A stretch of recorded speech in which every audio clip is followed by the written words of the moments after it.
everyone. And this is, one more podcast from the stable of Capstone DI. And I'm really excited about talking about a theme or a topic that is palpably important across the board, given that there's such a staggering majority in the talent pool. Is the generation that you are inducting at entry levels within the organization, even as we speak in the month of June. This is the generation that we all call as Gen Z. And the Gen Z, of course, comes after the Gen Y, but Gen Z is an enigma in comparison to past generations. And I don't think anyone in the audience is going to deny that. I do believe that they have talent managers and talent acquisition heads and CHROs and people in the human resources field flabbergasted. I think not quite clear in terms of what it is that they can do to be able to get their arms around them. I think line managers are scratching their head trying to figure what just changed, what just happened.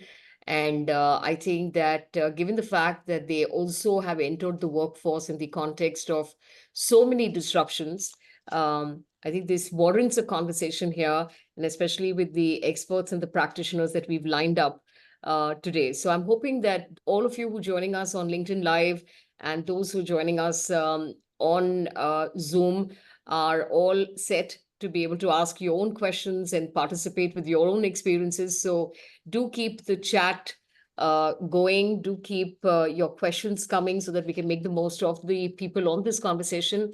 I'm going to request your patience for me to be able to introduce Capstone DI to you I promise, a very small window, and then we're going to jump straight into the conversation that you logged in for. This is the theme of our conversation here today: attracting, inspiring, retaining Gen Z, redefining work in the future of work.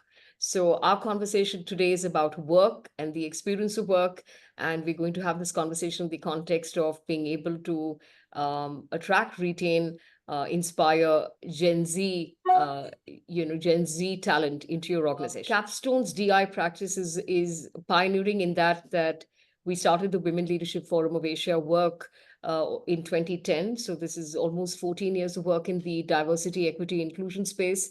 Capstone is primarily in the space of strategic support to clients in the workplace culture, change management space, leadership capability building space. And we look at diversity, equity, inclusion very much in the context of being able to help you build modern cultures for the 21st century.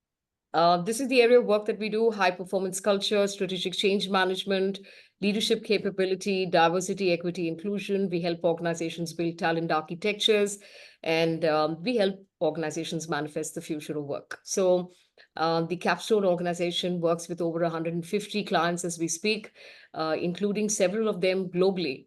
And we're very excited with the work that we do in the DI space. And our conversation here today is to be able to highlight some of the themes which are exceedingly important to the community and we believe deserves a dialogue. So basically, the work we do, it's not uncommon for us to be able to be rated 5 on 5 on the rating scale, have 100 net promoter score. So I think we've been able to manifest what we promise. And so definitely worth a while to be able to explore synergies with the offerings of the organization. But at this point, we're here to be able to focus on our DI practice, which, like I said, has been pioneering for several years. Lots of, very positive comments that we have from our client organizations on the work that we've done. These are all leading organizations across sectors. And we're really delighted with our building culture, DI culture versus building DI program approach that we've brought to organizations. So building DI culture is what has manifested well for us, and we invite you to be able to experience the flavor of what it means to be able to build a DI culture. Lots of awards, accolades. We're really delighted at being recognized for the work we do, particularly in the DI space. And these are some of the programs that we offer. If you get onto our website, www.capstonedi.in, you'll get to know more about all the diversities that we work on and some very outstanding work that we have and impact that we've manifested across organizations. Right, that's it is. www.capstonedi.in. And of course, you can reach out to capstonepeople.com as well and get to know more about what it is that we do. I'm really excited to be able to get down to why it is that we all got together today, which is to be able to discuss attracting, inspiring, retaining Gen Z, redefining work in the future of work. And to help me with this conversation today, I'm really delighted to present Lena Kutumbale from General Mills. She heads L&D, employer branding, communication, and engagement for them. She's absolutely delightful, very passionate about change, very passionate to be able to create impact. And I know that she feels very passionately about attracting young talent. So we're going to be drawing her into the conversation shortly. Gyan Nagpal lives up to his first name each time. And so Gyan is the author of the very first book on the future of work. And I'm delighted that he's agreed to join us from Singapore here today. Gyan is a practitioner who basically, built a career in, through his thought leadership and his absolute brilliance in the area of culture and work and the future of work. Gyan is joining us today, and I'm hoping that he'll bring in many perspectives. He's very, very passionate about and very vocal, vociferously vocal around organizations having been very, very lazy around rebuilding and recasting the experience of work. And his narrative is not just for entry level, it's across levels within the organization. And it's an absolutely delightful perspective. And I think it's important to listen in to him today. Next, we've got Swamini Gunashekar, and Swamini comes from the corporate communications table, but is extremely passionate about people, the experience of work and culture. Like indeed she should be. She basically talks about employer brand and the experience of the employer brand. And I'm very delighted that Swamini is here. She also has a Gen Z child at home, like many of us. And so I'm hoping that Swamini will bring forth her passion and her interest in this generation. So I think with that, let's move forward. I'm going to at the start. So welcome everyone. Welcome Lena. Welcome um, Swamini, and very delighted, Gyan, to have you on board. So I have some statistics, some data that I'm going to share here, just so that we have a perspective for our conversation here. So this is a study that has been conducted around Gen Z, and I said right at the start of the conversation here that this generation is an enigma. It's not anything like past generations.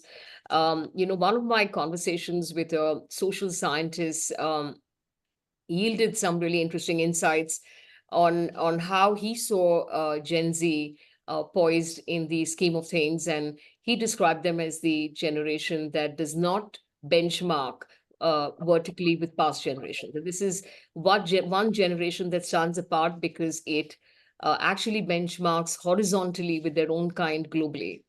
It's easily one of the more globalized generations, are children of technology, children of the the era of knowledge. And so, they are obviously very interesting because they're not like anything we've seen in the past. I call them an enigma because most organizations that we interact with and work with, whether through the LNOD communities or otherwise, and I don't mean only the HR community, but I mean largely the people who are in the line, in the business, who are actually leading this generation into the workforce, are completely stumped, right? They are, they're not unable to understand, are unable to align, are wondering what they've missed.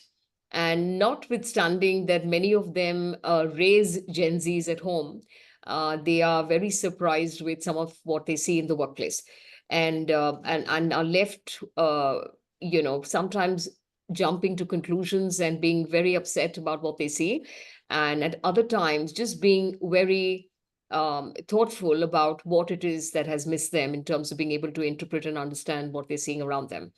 I'll talk some more about this. I have stories galore, but let's just try and look at some of the statistics to begin with, and I'm eager to bring our speakers in.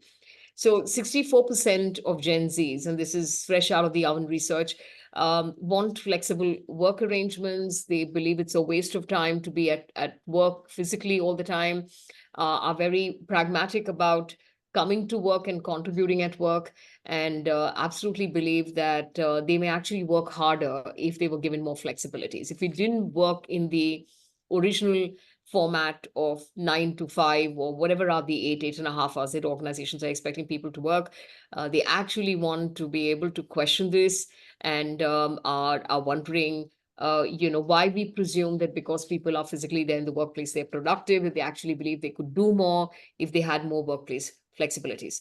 61% of them believe that they could, actually accept less money for a company that actually values mental health and has a culture that actually upholds how it is that employees are treated and how you actually experience, the whole business of work.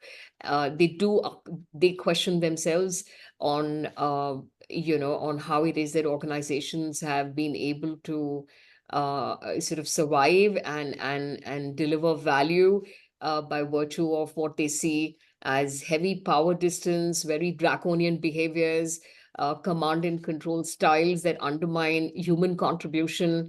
More often than not, through some of the focus group discussions we've done, they actually believe that most people within organizations are disempowered, even at very senior levels within the organization, and that the entire setup or the ecosystem is not aligned to contribution, and that organizations could do so much better in everything from how they treat people to how they allocate work to how they inspire people to actually contribute that entire journey, to how they give feedback to people, to how it is that they enable people to do best what they do best, all of that, which really remains unfinished business in the context of the way in which people are treated and the way in which people actually experience work.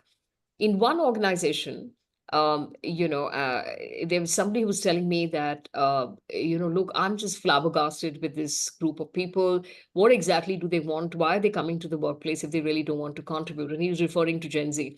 So he said, can I get a couple of minutes with you? And I said, sure. He said, we hired a large group of people at an entry level just a few months ago. So about 9 months ago, they had hired a large group of people. I'm talking about last year.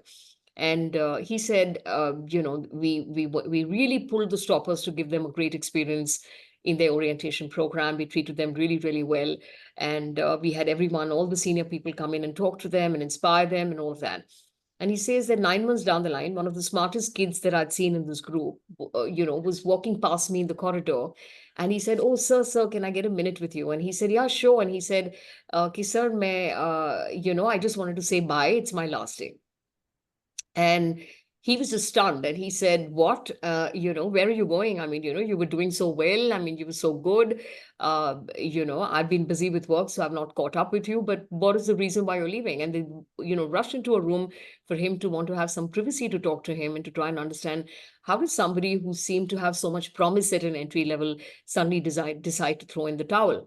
And so he sits across the table to have a conversation with him, and the young lad just says that, look, I didn't quite enjoy this. This has got too much of pressure of work, and there are a lot of very stringent deadlines and very stringent sort of numbers that we're all chasing here, and I find that I hadn't really signed up for this. And so he said, tell me again, I mean, when you joined, did you not know what the role was? And he said, no, I don't think I understood it quite clearly. And what I'm actually experiencing when I'm on the job is really not what I'd imagined. And so I'm really sorry, sir. Mujhe maza nahi aa raha hai. So I'm going to just leave. So he said, no. I want to talk to you because we invested the last 9 months in you. Where are you going? You're going to X, you're going to Y, you're going to Z. And he called out all kinds of competitor organizations. And he said, nahi, sir, main kahin nahi ja raha hu, main ghar ja raha hu. And so he basically was asserting that he didn't enjoy this experience and he was simply leaving because this was not what he wanted to do. And he said he probed more, saying, "This is such a big brand. Do you realize what you're doing? You're throwing away your career." And who's allowing you to do this? Have you spoken to your parents? Are they letting you do this? He said, yeah, I've spoken to them. He says, what are they saying? He said, they're just simply saying, if you're not enjoying it, then don't do it. And he said, are you serious? And he said, what do you guys have no pressure around your careers? Is no one asking you any questions? And he said that you will imagine if you stay here, you can grow to become a senior leader in a company like this. And we want people like you to be able to stay back. And he responds saying that, sir, everyone here is so scared. I'm not sure I want to become part of the scared brigade. And he was relating this to me to be able to tell me how flummoxed he was at so many levels with this conversation. So I've put it out there for us to be able to get our panelists to be able to come back to this conversation as we go around. But I thought this was a nice backdrop conversation in the context of some of the things that we're going to be talking about today. I'm going to move to the next statistics, which is 79% of Gen Zs prioritize having a manager who invests in their personal growth alongside professional development. I'm going to ask everyone to star mark this, yeah, because a lot of us believe we are doing this, but this is not what people actually experience. But personal growth is a very significant part of why it is that someone may decide to be able to stay and continue with their career within the organization. 2022 report, okay, pointed out that 96% of Gen Z said that they really, really valued, being included, and being empowered at work. Now, you might say this is true for all generations, but what we have is a challenge here in terms of a staggering number of them not wanting to continue with working in an environment where they don't feel valued, where they don't feel included, and they don't feel empowered. We're going to have some more there. And unlike their predecessors, they value purpose, flexibility, work-life balance. Uh, and there is a tectonic shift from that hustle culture that millennials and the others, really took both the brunt on. These guys are pretty much asking workplaces to rewrite the rules of the game, that we don't have to be we don't have to be transactional. We don't have to be rough and all, everyone in a hurry to be able to get somewhere. Some degree of flexibility, autonomy, and transparency can actually help them deliver more, contribute more to the journey of the organization. So they, in short, asking to not be treated like children, to be able to be treated as people are truly products of the knowledge era, which is we do know more than you think we do. Give us the opportunity, give us the autonomy, share with us what you must, and so that we're able to contribute. Definitely pushing back on the hustle culture, right? Personal growth, again, being a very, very important part. We expect to receive more than just compensation. So that can't be the reason why we're coming to the workplace. It has got to be someone interested in being able to grow us. Uh, the mental health and the positive vibe is a very significant determinant of both, their attraction, their, inspiration, and their contribution. So vibe in the workplace is extremely important. So it's a vibe positive.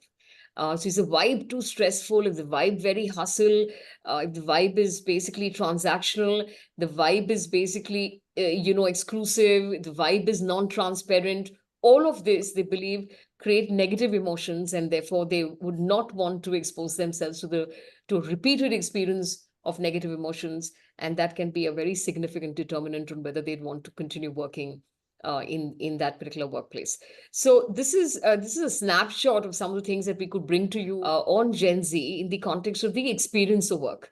And I did give you a story which was kind of, in a way, manifesting many of the sort of what the research is basically alluding to, was what was manifested in the story that I was just sharing with you. I find people scared here. I find people frightened here. I don't find people being authentic here. I want to be in an environment where, I can be myself. I want to be in an environment where I'm enjoying doing what I am. If it's creating negative emotion, if there's too much of pressure for numbers. And so in short, he was alluding to transactional environment. And too little interest after bringing him on board on grooming him, teaching him, growing him, and creating an enabling kind of an environment for performance. And I think this is not uncommon. A lot of people feel thrown at the deep end of the ocean, or the deep end or the darkness of the room, to be able to basically find their way, and figure and have the resilience to be able to survive all the negative emotions that they're experiencing every day. And a lot of us know, in our generation, we perhaps experienced it and triumphed it. You know what I mean? We basically fought it perhaps, or bore with it, but we didn't want to basically let go. And here's a generation, actually, like everything else that is disrupting, asking the workplace to recast its entry-level ecosystem, where the presumption is you don't know anything. You may have done internships or whatever. They've been too little and too unimpressive, and you've come into our workplace. You don't yet know us. Interestingly, and I have to put it out there before I start getting you in, I did a little poll today, putting out on a couple of groups, and I said that, do you think we haven't done enough to reinvent the workplace? And the first option I gave, this was on WhatsApp, the first option I gave is that I believe we should put more thought to this and work around how to basically improve it. And the second pointer was, no, I believe that our ecosystem must be adapted to by the entrants, and that our job is too complex for us to reinvent the entry level. And you'd be surprised at how many people went for that second option, right?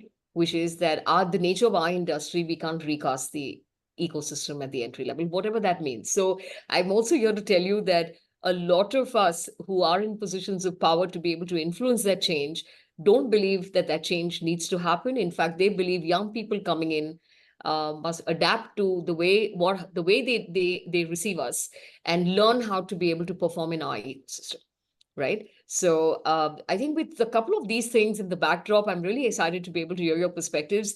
I'm going to try and draw in, Lena first, because she's a practitioner and she's experiencing all this all the time. Give me a sense on your reaction to the statistics, if there's any linkage you want to make to the story, and anything that you might want to say about what I just got from my little dipstick poll that I did today to try and get some reactions from practitioners. So just Yeah. Lena. Yeah, thank you. Thank you so much, Dr. Banerjee, for sharing those very glaring numbers. We have also seen the same thing. People want experiences. They want, a place where their individual expressions are valued. This generation, the Gen Z generation, is a lot about what they value, and they are not really coming. They are not selecting an employer based on a compensation package or a Mm, job role or a job description. mm, What they are looking for is an alignment of their values with the mm, organization. mm, So if you're able to take care of them, if you're able to give them the right opportunities, and if you're able to engage with them early on, get mm, them hooked on early in the game, I think that's the trick, to keep them engaged and give them those challenges, align with their purpose. Because I look at traditionalists and Gen Xers as a generation that was seen before they were heard. So you spoke of the traditional models of mm, management where, people joined for a compensation or a certain job description. yeah. They really just followed instruction. They were scared to possibly share their opinion. Mm, But this generation, Gen Z, is the technology generation. They've really mm, been on social media. They've been sharing their opinion all over about varied mm, subjects. mm, So that's a generation that has been heard even before they have been seen. mm, So we really need to give them that share of voice, mm, create that safe space, mm, where managers are having these open conversations, transparent conversations. And in the anecdote that you mentioned, I wish the manager or the leader had had that conversation early on, yeah. instead of, Yeah. at the very So true. end when they realized that the person had already switched off. Mm, So I think the trick is to catch them early, mm, engage with them early, and give them that safe space or the leeway to express themselves. mm, And mm, that comes with a lot of culture building and comes with a lot of education to the managers. mm, And I'm sure you'll probably the panelists will touch on those topics as well. yeah. But it cannot be left up to the Gen Z employee to come and mold themselves in the corporate culture, but really it's upon us to give them that safe space where they can express themselves, bring their authentic selves to the workplace, and really find their own space. Okay, great stuff. I'm just going to move this over to Gyan. Gyan, do come in and give us your perspective on this. Whether it's the statistics, whether it's the story, whether it's just simply, what do you see on all of this? I mean, I think some of the pushback is coming from why are you coming here and dictating to us how it is that we must run our workplace? Yeah, you're the person who does not have experience. You want to gain that. Well, come here and learn it in the way in which we're doing things. Why should we be doing the backflip to try and impress you on how modern we are when that's not, and we don't know what your standard of modern is to begin with. And, this is the way we've been running the show. We're running a business here. We're not playing to the galleries, and we're not here to deliver on a menu card. So, so tell me a bit about around that, Okay, so there are two meta trends, I think, and I apologize. I'm going to go very, very mm, foundational because mm, I think till we don't examine some of these unquestioned mm, assumptions, I don't mm, think we can find any meaningful answers yeah. that'll hold true in all circumstances. And I think that if you look at intergenerational theory, which I Mm, wrote about in my first book in mm, 2011, mm, 2012, what we found was that in the old days, generations tipped based on major socio-political change that happens in mm, early adulthood. mm, Sort mm, of reshapes the way you look at the yeah. world. When things happen, revolutions, wars, Yeah. economics, social boundaries. You think Mm, of the 70s and the entire flower power generation and stuff. And it used to take like 30 or 40 years for big events to yeah. to fundamentally reshape Yeah. society. Now we're seeing it happen in 10, 15, Yeah. 20 years. Yeah. Even elder siblings are so different from younger siblings. I have two, a 23-year-old and a 16-year-old. So they Mm, all, yeah. fit every single marker you speak about. Yeah. Uh, so I think this is creating an even bigger delta Mm, between parents and children mm, and managers and the people they lead, mm, especially senior managers. In the old days, we had a one generational divide. Now it could be two or sometimes maybe even three sub-generational divides. So obviously the values are different, right? The mm, assumptions that we hold, the mm, way we communicate, what we communicate and what goes unsaid, yeah. and gets lost in translation, the risks are even more. Yeah. And I put the blame squarely on management, Mm, because it's not fair to say that you've just come and you don't know anything, and you're asking these questions. Come on, I mean, that's their job description, that's their mm, life description at that point. But mm, if those that have lived a certain experience which is no mm, longer valid, mm, step back and sort of ask themselves first that what am I assuming to be yeah. true, and they Yeah. may not be true. Mm, I think that's where true change will come from. So yeah. that's the first assumption. The second Mm, is that the entire concept of the job is broken, and that's being looked at. It's like looking at someone's looking at something through a mirror, and the other person on the other side sees a mirror image. mm, For one person, it looks perfectly coherent. For the other person, it mm, looks exactly the opposite to what they want. mm, And it's the same thing. It's just that the perspectives are so random. And I've spoken a lot and written a lot about the fact that in the 20th century, jobs were essentially an exchange of time for money. mm, 40 hours a week, you got paid a monthly salary, you got an annual bonus. Every construct around work was, you give me mm, your time and I will mm, give you money in mm, exchange. mm, And that's how the entire idea of work was developed for 200 years. yeah. Uh, but in the knowledge economy, it's a value exchange. It's not time for money. And, Mm, and a lot of managers still hold on to that, mm, unsaid assumption or mm, unexamined assumption. mm, So you tell a young 20-year-old, now you need to work 30 years, 9 to 5, mm, 40 hours a mm, week. mm, You get 1 month off every, 4 weeks of leave yeah. every year. And then you got to do this for 30 years to pay a Yeah. mortgage on a house that you'll never live in and so on. And they're Mm, questioning all of this, saying that, yeah. what is this? Yeah. And then the last thing, which is not fundamental, but more, sort of cultural, Mm, is that the narrative has shifted and the role models have shifted. The mm, role models we grew up looking at, and mm, the journeys they'd had, and the role models that the Gen Z and now emerging Gen Alpha look at are the social media mm, influencers, and there's a mm, whole different type of individual that's driving their aspiration set. mm. So let me stop there. All right. Okay, I'm going to come back to you for more. I'll loop this into a conversation with Swamini here. So, Swamini, I know you're just waiting and ready to go on all that has been said so far, but do come in to give us your perspective, and then we'll start diving a little deeper on how to reinvent work. Yeah. Thanks, Jaya. And, Lena and Gyan have spoken quite a bit about some of the things I have been thinking about. I just want to touch upon the story that you spoke, and it spoke a lot to me because, Hmm. like Gyan, I have a son who is 21. Hmm. And when you talk about this whole concept of them not maza nahi aa raha hai, and Hmm. how the current generation, it's the 3-second meme generation. Hmm. The way they are exposed to things and the stimulation that they need is extremely high. Hmm. They want to be continuously engaged with something new all the time.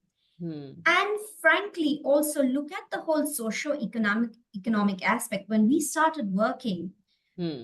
we needed to start working. Our parents, we came from very, very, middle class backgrounds, and our parents weren't able to fund a lot of education, or just say we had to start working and we had to do what we had to do to bring that money back home. Today, if that person who's quitting in my 9 months and saying, I'm not even going to a competitor, I'm going home, is because his parents are financially strong enough to say, beta, chhod ke aaja. Hmm. We'll take care of it, right? So Yeah. today, the children have this fallback option. Hmm. And even as Gyan said, they're not looking at, oh, I want to take a mortgage and have a house, because my parents already have a house for me. I don't need that kind of money to be able to sort of, build that egg nest, because it's already there for me. So they are pretty secure in that knowledge that I have a fallback option. I have something to go back to. And they're also chasing after this constant stimulation. And I know this because I'm seeing it in my house. And for them, this whole DEI, a concept we hadn't heard of 25 years back, is topmost, Sujaya. They are, and those statistics that you showed do not at all surprise me, because for them, it does not matter what the salary is. If they see that when we talk about diversity, inclusion, equity, if they see that in practice and they actually see the organization walking the talk, they don't mind getting a lower salary. Their manager needs to be their friend. They will completely rebel if there is an authoritarian figure and you have to do it this way. We as managers have to be open to learning. And it is absolutely fine to be open to learning, because my son has been my most critical teacher, because it's like, this thinking is wrong. I have had to change a lot of my thought processes, almost 360 degrees, because he's also on the neurodiverse spectrum. So he's an autistic person. And the way the new generation values organizations making space for diversity. And when I talk about diversity, it's not just gender diversity, it's also neurodiversity. And recognizing some of these challenges that the new generation has. And now, because we are aware of these challenges, we are seeing them very starkly, openly. Sort of, people are not scared of saying, hey, I have OCDs. Hey, I have a lot less attention span, and be okay saying it, because they know they won't be ridiculed. They like authenticity. The new generation is looking for authenticity. They're looking for acceptance. Yeah. And that's where they are going. And we have to be open to sort of make these changes, Sujaya, because if we don't make these changes, we've lost that generation. Right. So, I'm just mindful that, a conversation around any generation, any cohort, everyone has an opinion, and, it's highly guided by our own anecdotal experiences with that particular generation. I'm also mindful there is an audience here which is interested to be able to take away insights on what it is that you can indeed do to be able to perhaps revisit, recast, have the humility to be able to say, maybe there's some parts we haven't quite got right. There are major ecosystem changes that are required. What we're actually alluding to in this conversation is, basically the orientation, the ecosystem in terms of culture.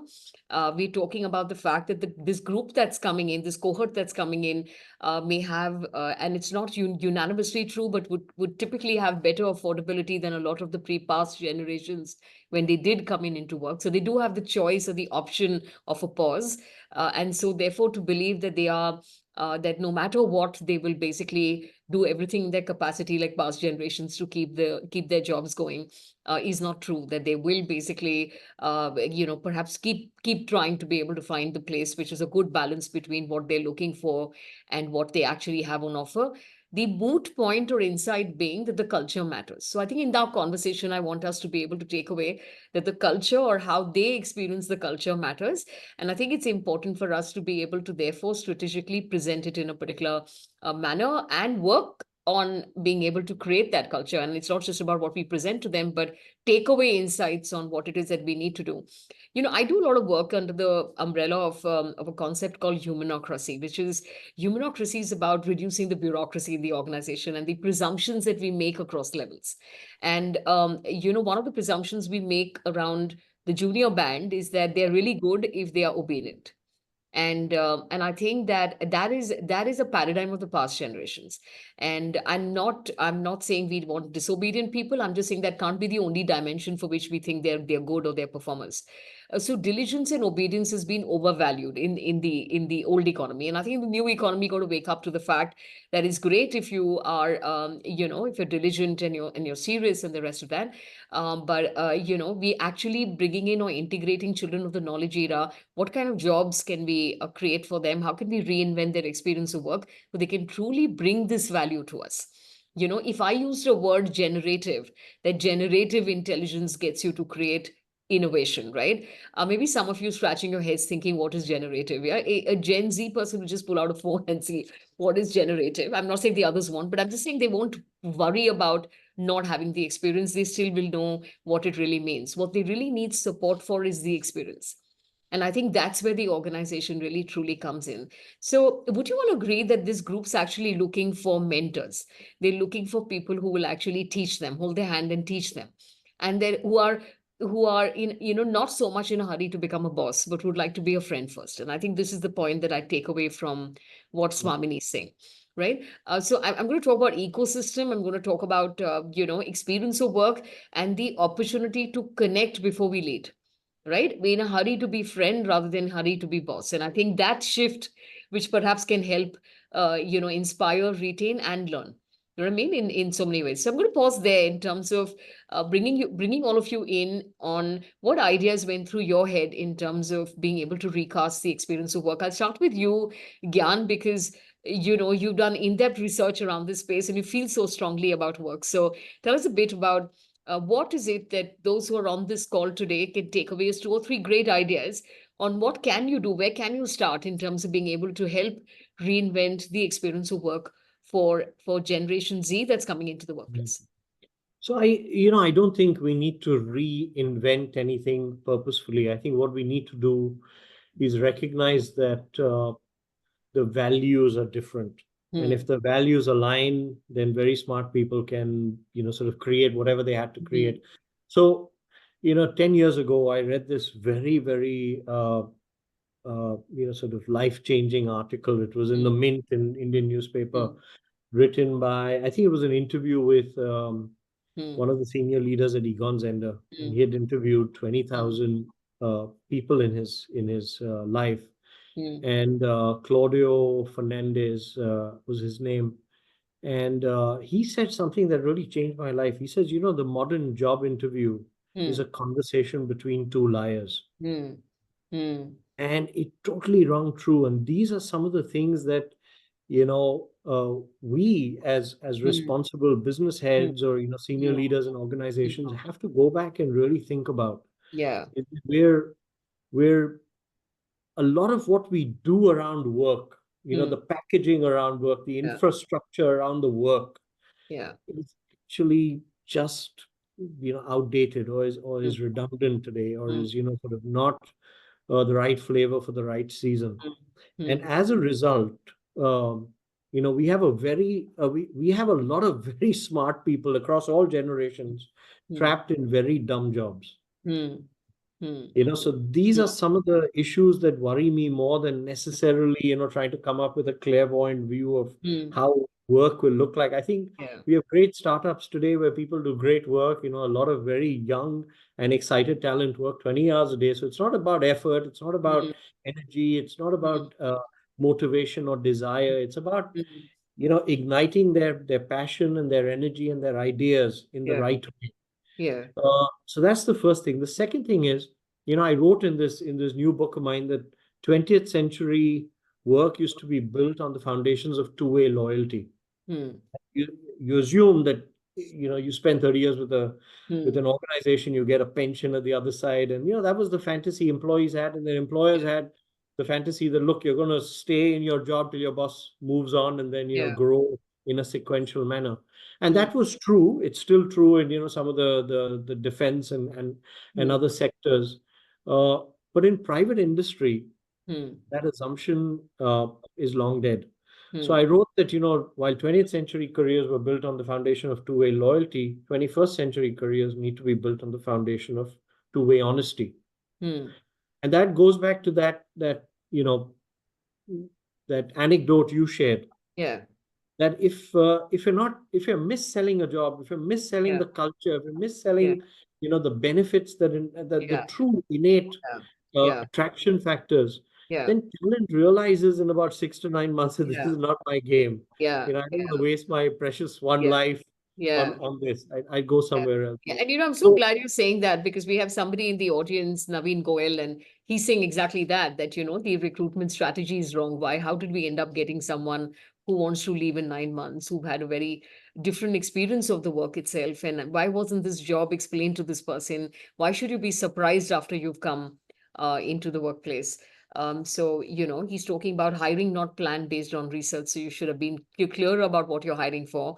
Could be a fault in the strategy and the approach in which we actually brought this person on board. Socioeconomic factors not considered while selecting the candidate. So the fit and whether this is the kind of job the person wants to do. And I think it starts with just simply being honest about what the job is to begin with. So, I'm glad there's somebody else here in the audience who feels likewise. Gyan, there's a question for you in the audience and the from the audience, and there's a question that says, are there differences between knowledge and conventional economy businesses?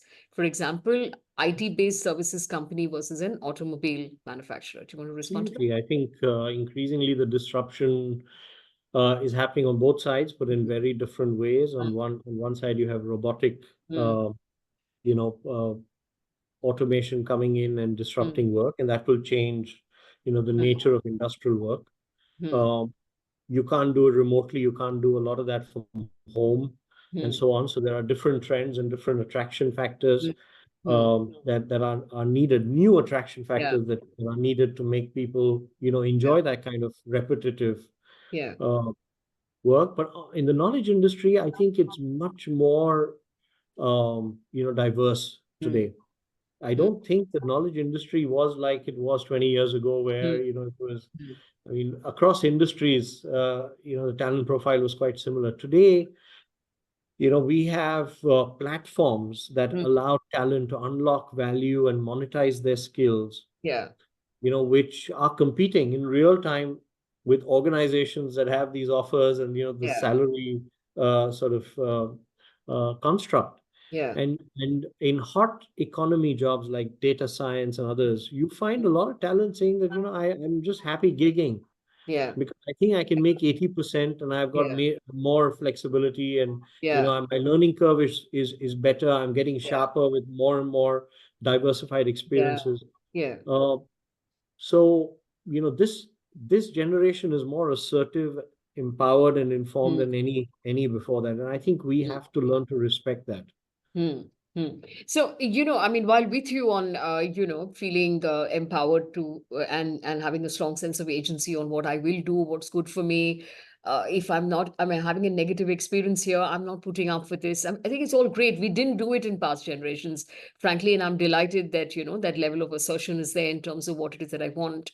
I think I want us to take this conversation towards what can organizations do in the area of connecting before leading. And I think that's where a lot of the plot gets lost, because if we're going to increasingly not manage the experience of work early, my suspicion is that, we'll be left with the rest of the rest. The best of the best will not want to work in the business world if that's what they're experiencing, if the experience of work is that. So one is the quality of the work, and one is the experience of how you get treated while you're doing that work. So I want us to spend a couple of minutes on connect and then lead. So I want to take this to Lena first. What is it that the organizations can do, and what does your organization do to try and drive the connect before leading? Yeah, actually connecting before leading starts even before the person comes on board. So we've realized that because in India there are these long notice periods, it's from the time the offer is made to the time the person actually comes on board, there's still a long time. And also you run a risk of disengagement right there in that period. So what we've done is we've established this candidate engagement process where after the offer is made and before the person comes on board, the hiring manager establishes some connections, at least 3 connections, more if you like, to just have a conversation, build that rapport, build that relationship, get to know the individual even before, a little more, even before they come on board. So I think connecting before leading starts even before they join. And once they have joined, it's about not having that authoritarian attitude towards them, but giving them that space to express their, they make their individual expression. And Gen Zs don't want to work for a manager who follows this command and control style. They rather would prefer a manager who cares about them. They don't want a manager or a leader who appears all perfect or, appears as a know-all, but someone who is humane, personable, vulnerable, or willing to show his or her vulnerabilities rather than appear perfect all the time. And that's what makes them connect with that individual and grow that or invest in that relationship.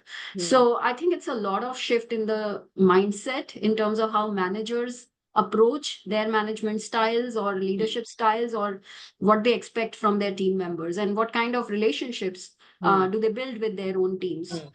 So connect before Yeah. leading starts Yeah. early on and continues forever. Yeah. Yeah, I want to pick on the thread on command and control, and I think we have some people in the audience also alluding to that, which is the over and in in a command and control style, you value people for being obedient. You know what I mean? You value people because they'll do exactly what you're asking them to do, no questions asked, kind of thing. And this presumption, and therefore, we kind of have overvalued obedience inside an organization. We've created cultures of farman where, even for change management, you're waiting for a farman to tell somebody that we need to be able to drive change here. So I'm saying in this, and we do have a larger ethos, a cultural ethos, which is power centric. There's high levels of comfort in disparities of power, within organizations or even otherwise, even within families. So, in that kind of context, yeah, what can we do to be able to recast the expectations? Because a lot of this is around what you're expecting from different levels within the organization. One big presumption we make is that passion and culture and strategy are rather passion and strategy are themes for the top leadership. There aren't mechanisms in most organizations to integrate the perspective or viewpoints of people across levels. It's left to the top leadership to be able to decide what the strategy might really be. Now, here's an interesting factoid, right? There is no research to show that people on the top of the organization are best poised for strategy. So, we've just presumed this because we are hierarchical. We presume this because we are power centric, because we believe that those who are on top of the organization that would be the most experienced one, and therefore they would have the best worldview to be able to do this. So I think these are industry 1.0 kind of views, and we are still, persisting with them when we're almost unfolding 5.0, so industry 5.0. And I'm saying that is the journey of becoming 21st century organizations. So it's not about alluding to Gen Z. And I think a Gen Z is a pretext to become modern. And I think the invitation to organizations is to say, if you want the young people to come in, we've got to be able to be modern. We've got to bring in the right kind of technology, use their perspectives to move to the next level, start creating an environment where people can indeed contribute, and not overemphasize on obedience, diligence, and it's like basically if you remain a child, it's more comfortable for me to be able to lead you. I think we've got to grow up to the fact that you're leading adults, and people who are joining the workplace are in their 20s. They're not youngsters, they're not teenagers, they're not children. They're coming in to start their careers. These are adults who are coming in to start their careers. And how can we start treating them like adults while we're asking them or expecting or raising the bar on what we're expecting them to contribute? So I'm really interested to know any ideas that you might really have, or what practices are you seeing already? I don't know, Gyan, is there anything that you want to say around cultures of command and control that can actually undermine the contribution of young talent? Look, We undermine contribution across, by the way, just must add yeah, quickly. But No, little, I think that's an important point, yeah, Surya, that it's not just one generation yeah, that's asking for this. Almost yeah, everyone's evolving, yeah. everyone's changing. And so I agree with everything Lena said earlier. Firstly, I think it's a very strong foundation to start from. Mm, And if I look around to, the great role models that are emerging now, what I see is in ambiguous times, in complex times, the best leaders are those that have radical competence. They're good at what they do. They know they're good at what they do, and mm, they're confident about what they bring to the table, but they also have radical humility. mm, mm. And that's becoming more and more important than necessarily, you know, just being this rock star leader or this great Yeah, communicator or having this clarity of the future. yeah. No, I think it's just the awareness of how little we know in a Mm, changing world, mm, and mm. how all of us are essentially students first, Yeah. and then employees second, and sort of experts third, and so on and so forth.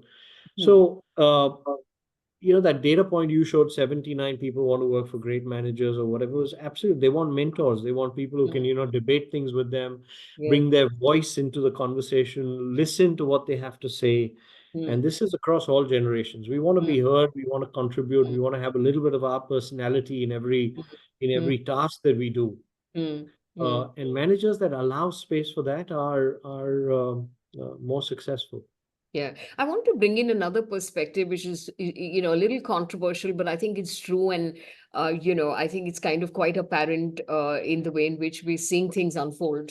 Would you agree that, given the fact that particularly the youngsters coming in now in the post-pandemic era, have already come in from a fractured education background, in the sense that a lot of them didn't get the full value of attending class, didn't get the full value of having access to their teachers. So many of them have courses that have been basically reduced. There's been more encouragement to be able to make sure they pass and they don't lose the academic year, all of that. And especially in the background, in the backdrop of this sort of fractured or sort of suboptimal, perhaps in some ways, and not intentionally, but suboptimal education, that they may have, experienced, or the experience of college that may have been suboptimal. I'm just wondering the added delta that mentors can bring in the workplace. And I'm just saying that, in terms of upskilling, in terms of being able to create mindsets for the workplace, in terms of being able to understand what will make them win in the organization. And I think I'm adding to Gyan's point on mentoring, and I'm just adding not just the need to want a connect before wanting a boss, but also the fact that, especially in the backdrop of, an inadequate perhaps, or not completely desirable situation on education, this might be, the reason why they're seeking mentors in the workplace. So any responses to that? Gyan? I think Swamini, should we give you it? education, Yeah. I actually think this generation is more resilient because they've been through that. It was a good experience. As Hmm. painful as it was in the moment, Hmm. it taught them a lot of things. It gave them, a perspective on life and so on. But I think education itself is becoming less and less relevant, Hmm. at least the old style of education, Yeah. right? Yes, it creates a level of discipline, it Yeah. creates a level of fluency, Yeah. but it doesn't create expertise anymore. Hmm. That's why there are no patents being filed by universities, and the R&D, has left the Yeah. university ecosystem and is now in the startup Hmm. ecosystem and stuff. The real capability building is happening in business, or is Hmm. happening in the real world, solving Yeah. society's big problems and so Yeah. on. Yeah. So I don't give too much, sort of emphasis to formative education Yeah. anymore. Yeah. I think it's that industry in itself is ripe for massive disruption. Hmm. Hmm. Hmm. Good point. Very good point. Swamini, you want to come in here? Yeah, absolutely. What Gyan just said is so true, right? I mean, we have had people who've been so successful, and Gen Z has seen that people have been successful without actually doing MBAs and without actually going through formal education. However, they are also mindful, like we keep talking about, they might not have had, and it's been just a couple of years, 3 years of disruption, but Hmm. that's how we are waking up to this, even the whole entire working from home Hmm. concept. Hmm. So yeah, I'm being very frank. there was a time when we used to feel either you're at home or you're working. Hmm. But the working from home concept and this whole flexibility came in so strongly only because of COVID. Hmm. Otherwise, traditional industries, Yeah. we didn't have a concept of working from home. Yeah. But that has changed the narrative so drastically. Hmm. And now this generation is saying we can do that and have a great work-life balance too. Hmm.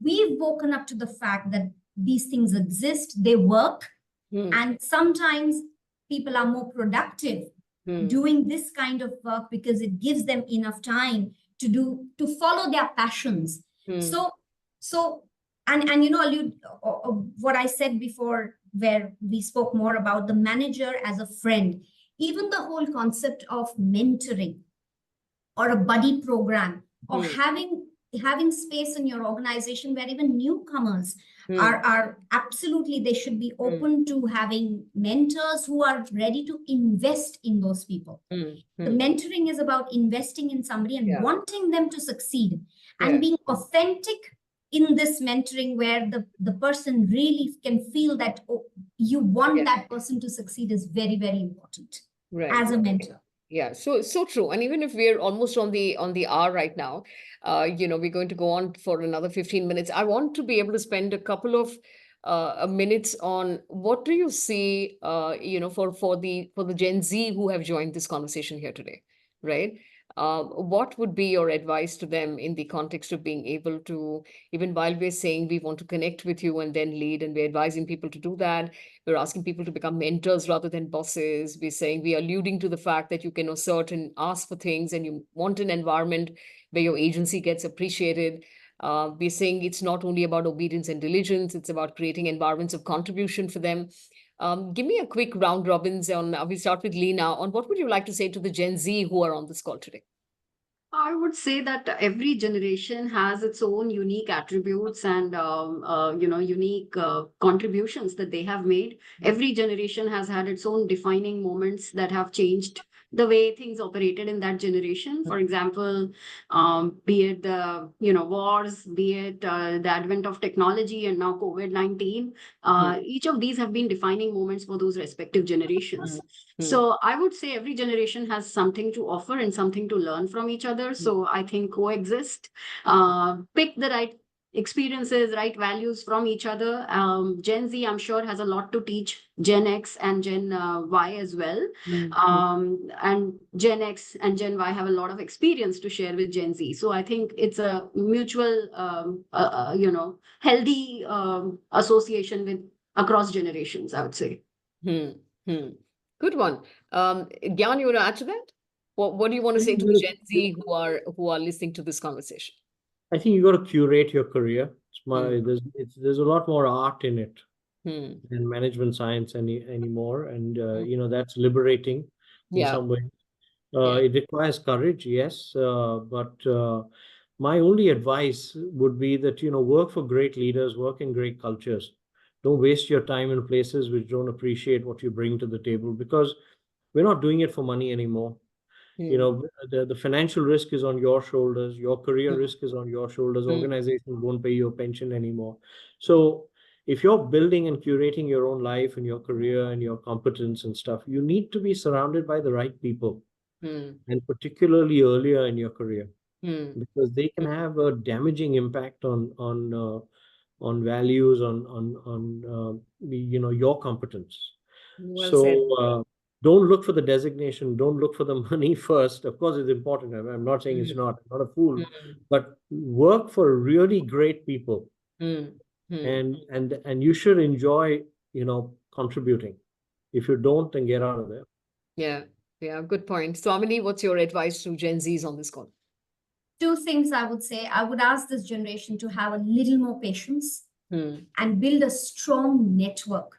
Never underestimate the strength and importance of building your own network with not just your own people, but also, when Gyan said about, our mentors and the people who you can learn from, building networks, connecting with people is extremely important to be on top of the game, because it's only through these connections and networks can you build even your own culture and stay connected to what's happening outside, whether it's your industry or even on the entire social media platform.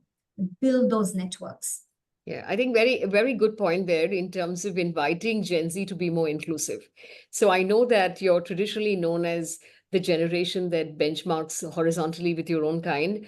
We're going to invite you, especially to become successful in the workforce, to be able to become more inclusive to other generations and integrate their experience, their perspectives, especially in the workplace, learn from the experts, look constantly to be able to their points, find the people who are really experts in the workplace and who can mentor you.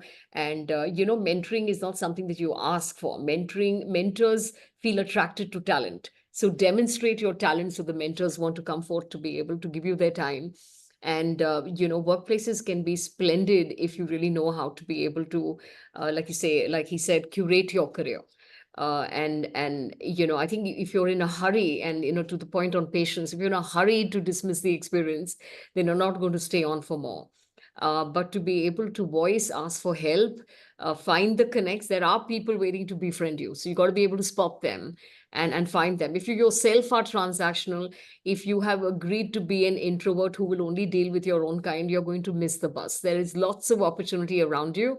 I think if you read The 100-Year Life by Linda Grattan, it's such a beautiful commentary on all the opportunities that can unveil for your generation around you. You can move from one career to another, from an intellectually stimulating career to an artistically stimulating career, back to entrepreneurial experiences, looping back into an intellectually, sort of stimulating career. There's just so much you can do with yourself in one lifetime. There are multitudes of opportunities. And to her point on networks, is like through all those experiences, and I'm not urging you to be able to move and leave your current jobs. I'm just simply saying that even in your current jobs, you can find multitudes of opportunities for intellectual work, for artistic work, for entrepreneurial work, for early leadership experiences. And my sense is to be able to start asking for it. There's no, every time you have a forum, don't be quiet, don't give monosyllabic responses. Instead, come out to say what it is that you really want, what you really want to experience. And just like you have your indulgent parents who go, beyond everything to be able to make things happen, you'll be surprised how many people you'll find who actually want to support your success in the workplace and are willing to relook at, like, to Gyan's point, with all humility, willing to relook at what it is that they have actually created in the workplace, which is perhaps outdated. And so don't presume that the workplace will remain forever the way you found it. And that the reason organizations bring new talent in, whenever we brought in a group of management trainees, we had at the end of the orientation, we had a beautiful slide which said that we know you're very smart. Why don't you come in on board and change us? And so one of the reasons why organizations bring in young talent is to be able to change themselves and believe in that and come forth as you, attempt to be able to bring your own brilliance to the workplace. Somebody in the audience asked around, would you really find mentors? Are there people really willing to be able to mentor you? Do people know indeed how to mentor somebody else? And I think that's a huge body of work waiting to happen inside organizations. And it's something you can only learn on the job. So you got to start mentoring people to learn how to mentor people. And you can learn some skills and some hacks, but large part of it is being open and willing to be that friend. Open and willing to be the connect. So for all the others who are managers or potential managers of Gen Z who are on this call, this is about just stepping into the pool, and you too soon start learning how to do it. If you're making all the effort as a parent, shouldn't be very different to be able to basically bring in the same compassion at work. So really a lot of these adjustment challenges that we're having, and mass resignations, and whether they're quiet or otherwise, but retention being a constant challenge in the workplace, and in a circuitous way, people going around trying to hire people. I'm going to allude to having a really good strategy on why you're bringing in Gen Z in the organization. There has got to be not because you want another horde of young people to come in, or because you want low-cost employees who will be in the pipeline somewhere to be able to take on the work. There's got to be really, really, clear strategy on why we're bringing in these young people in the workplace. Number two, do we have the wherewithal and the ecosystem to accommodate them? Which means there's got to be people who are investing in them. And if we don't have people who can invest in them, I'm afraid you're going to be on that revolving door, constantly trying to look for someone who will stay. Number three is that it's interesting and important for you to be able to look at the ones who do stay. And I always feel we don't talk enough about the people who stay, and we constantly talk about the people who leave. I think the ones who do stay, it's very important to understand their value proposition on why are they staying, because, embedded in that could be your strategy for hiring Gen Z. So just to presume they may not have any choices or that then they are basically the rest of the rest, I think is a very erroneous way of being able to look at people who stay. Yeah, people who stay, there's something that you're doing in their rhythm of experience, which is enabling them to be able to stay back and contribute. Find out what that is so you can multiply it in the workplace. So I think there's a lot of thinking that's required around this. And I'm going to come back to the famous piece on work, which is you cannot give them what the kind of work you gave past generations. And I think that part requires empathy, it requires compassion, it requires rethinking. And it's important to give people, even if there is some degree of grunge that you have that is required in the rhythm of working, how can you balance that off with some early leadership experiences? So if you're not curating, and to use Gyan's word, curate those jobs. I mean, don't just offer things to people and say, well, this is our lot, at entry level, this is what we're expecting people to do. And then in brackets, this is what we did even 20 years ago with our entry level people. Yeah, these are not the 20-year-old ago people. And, we're going to pay heavily by disillusioning them with the experience of work. And I think our purpose of having this conversation is because we don't want to be able to get people to, be disgruntled with the experience, be disappointed and disenchanted and never come back to the workplace. Seeking entrepreneurial opportunities, seeking something else, but not coming back to the corporate world. And I think that is that was primarily one of our triggers to be able to have this conversation, other than the fact that we do believe a lot of organizations are not thinking enough about this and believe this is the lot, this is what we have on offer, take it or leave it. And I'm afraid a lot of them are going to leave it. So I think with that, quick round robins, final comments from each one of you, and then we'll try and close this out. So Leena, final thoughts for the audience on reinventing work. And just for the audience to know, this is a trilogy, the whole series on attracting, retaining and inspiring Gen Z. This one's about work, and we've got two more coming up, so watch the space for more. Leena, your final comments on everything just to recap everything that we said here. I think when we talk of reinvention, it starts with accepting that there is a need to reinvent and reinvent the way jobs are structured, reinvent the way our culture encourages people or attracts people and treats them. So it's everybody's responsibility. It's not just one person, one leader, or one department. So how are we contributing our thought, our experience into creating something new or creating something better where different generations come together and contribute effectively. So I would say reinventing in terms of shifts in mindset, culture building, and treating it as individual responsibility to make a better workplace. Super. Thank you. Gyan? 15 years ago, another moment that changed my life, Prakash Tandon, this management genius, wrote this book. And there was one page in it that he said that I only hire PhDs. And of course, a provocative statement, but when you read it, he says, I hire people with passion, hunger, and discipline. And I have used that as my hiring guide for the last 15 years, and I've made more good decisions than bad decisions. It's not about the CV, it's not about the past, it's not about, what people say. It's just, if you have the passion, you have the hunger, you have the discipline to follow through. In most cases, you will succeed. Somewhere or the other, you will break through and succeed. So I think these are the skills that I value highly. And I still think there's a lot of wisdom in that, and I've used it very, very effectively. So I'd like to pass that on. All right, lovely. PhD. That's what we want individuals to be when they come into the workplace. I can't see why not to belittle Dr. Surya Banerjee, who has the real PhD, along with the other PhD I just spoke about. That's right. That's right. I would just caveat what Gyan just said to say, why just for the Gen Zs? I would put the PhD for just about anyone that I'm hiring in the workplace. So, very relevant and, nice acronym to remember. Swamini, your sort of final, I'm going to use Gyan's segue because when he spoke about that, right? expertise can be taught. It is the attitude we have to look for, the learning attitude that we have to look for. And I think, Sujay, just having these conversations, right? The awareness that we need to do something is there.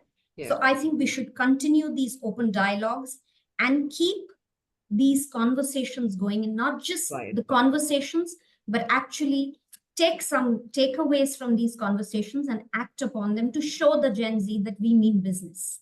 Right.